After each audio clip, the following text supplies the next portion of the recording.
Realmente, alguns parlamentares devem mergulhar no mar de realidade, no mar da realidade, porque aqui dizer que o presidente da República está enfrentando a corrupção é duvidar da inteligência do povo, porque o presidente tem feito uma série de artimanhas para proteger o seu filho de uma série de denúncias de corrupção.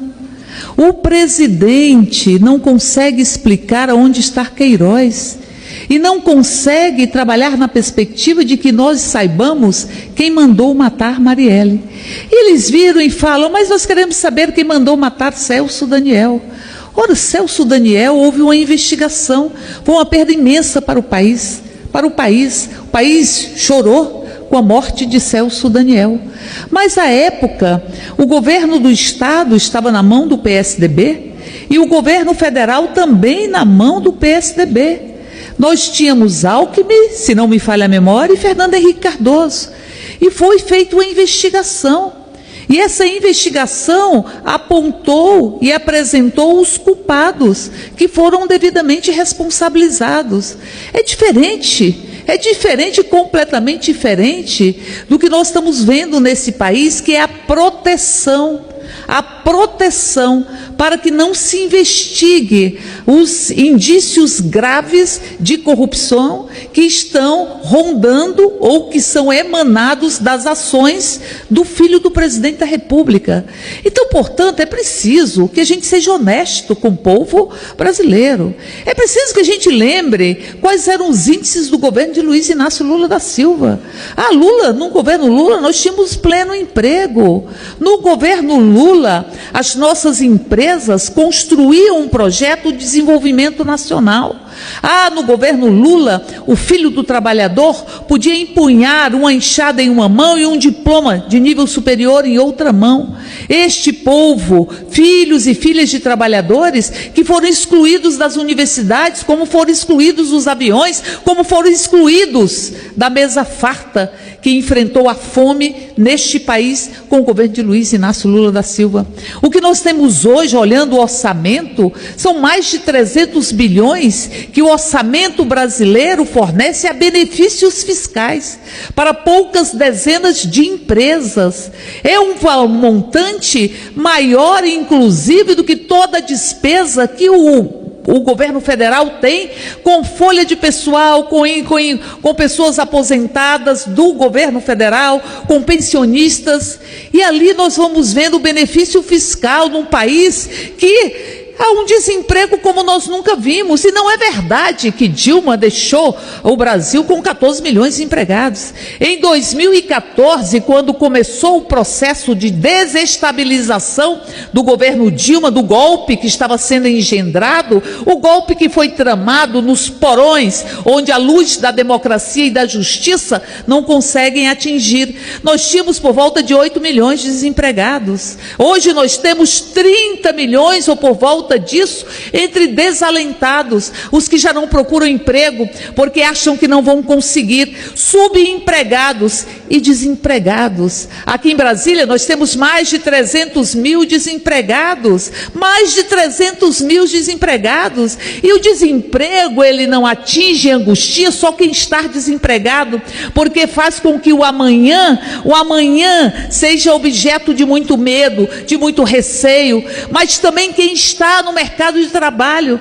E aliado a isso, o que nós temos do presidente da República dizendo, ora, você tem que escolher, ou você quer direitos ou você quer emprego? Não, nós queremos empregos e direitos, porque nós queremos fazer esse Brasil voltar a crescer. Este governo que mudou a regra de reajuste do salário mínimo, porque faz um Brasil onde os pobres não cabem dentro dele. Este é o orçamento que o governo mandou, onde estão congelados recursos para a educação e ao mesmo tempo você tem uma esqueletização dos recursos para as políticas sociais. E o governo que tem medo da educação e quer silenciar a educação. E por que quer silenciar a educação? Porque quer fazer o inverso do que foi ou do que é a lenda de Pinóquio. Porque Pinóquio era o boneco de pau, marionete, que se transformou em gente. Este governo quer transformar gente em marionetes, em bonecos de pau, sem consciência crítica, ventrílocos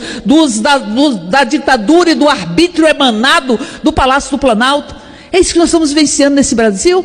Nós tivemos o mito de que a terceirização geraria emprego, não gerou. De que a reforma trabalhista geraria emprego, não gerou. De que a reforma da Previdência iria gerar emprego, e não vai gerar. E agora eles já começam a dizer, não vai gerar, mas apenas vai começar a ter uma outra era no Brasil. Tenham vergonha. Não utilizem de um presidente que estimula o ódio e que protege a sua família de qualquer denúncia de corrupção. Um presidente que acha que os seres humanos podem ser hierarquizados, que tem ser humano que tem o direito de amar e outros o que te cabe são os armários, que seres humanos podem viver com a subalternização que ele exala. E ali é o poema de Augusto dos Anjos: a mão que afaga é a mão que apedreja, a mão que afaga o sistema financeiro, a mão que afaga o rentismo neste país, é a mão que apedreja o povo brasileiro, as mulheres, a população LGBTI, os jovens, os estudantes, as universidades. Isto é a realidade do governo Bolsonaro, que vai sendo entranhada na consciência do povo brasileiro e derrete a sua popularidade. Nunca antes na história deste país nós tivemos um presidente que em tão pouco tempo de governo teve uma redução tão drástica do seu apoiamento pela população brasileira. A maioria da população brasileira não confia em Bolsonaro. E agora se tenta segurar e fazer a construção de uma narrativa falsa, uma narrativa mentirosa, um presidente que tem um desprezo para com o meio ambiente. Vamos ver, o presidente disse que o IBAMA atrapalha empresários e produtores brasileiros e passa por um processo de enfraquecimento do órgão. O ministro do Meio Ambiente, que é investigado por fraude ambiental, já havia inclusive indicado que fiscais que aplicassem multas que ele considera inconsistentes seriam punidos. Salles determinou o corte de 24% do orçamento anual previsto para o IBAMA. O IBAMA teve seu orçamento reduzido de 368,3 milhões para 279,4 milhões. Só as despesas fixas do IBAMA estão calculadas em 285 milhões. E o número de multas aplicadas pelo IBAMA por desmatamento ilegal teve queda de 34%. Porque o que faz esse governo? O que faz esse governo? Institucionaliza a ilegalidade. Para que as pessoas, para que aqueles que fazem crimes ambientais, crimes trabalhistas, crimes e mais crimes, não possam ser responsabilizados. Então, se tem muito desmatamento, o que eu faço? Eu tiro o desmatamento da condição de ser algo ilegal no Brasil. E quando se constata o desmatamento, o que faz o presidente da República? Demite o presidente do órgão que constatou o desmatamento. Em abril, o governo criou o órgão regulatório com o poder de perdoar ou revisar multas ambientais. Perdoar ou revisar multas ambientais.